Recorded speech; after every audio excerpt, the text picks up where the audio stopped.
So இப்படிப்பட்ட captain அவர்களுக்கு வந்துட்டு ஒரு நடைபேரணி நடத்தணும் அப்படின்னு சொல்லி முடிவு பண்ணும்போது வந்துட்டு அதற்கு ஆளுங்கட்சி வந்துட்டு மறுப்பு தெரிவிச்சிருக்கு. என்ன காரணம்?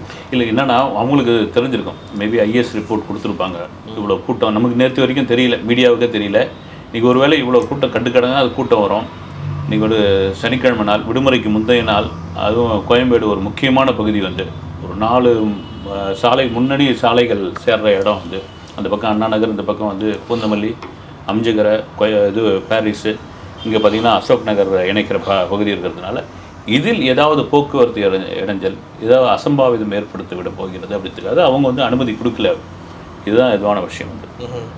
ஆனால் அதை மீறி இன்னொரு தகவலும் ஓடிக்கிட்டு இருக்கு வந்து, திடீர்னு விஜய் வந்துட போகிறார், விஜய் வரப்போகிறார்ன்ற மாதிரி பேச்சு. இது எந்த அளவுக்கு உண்மைன்னு தெரியல.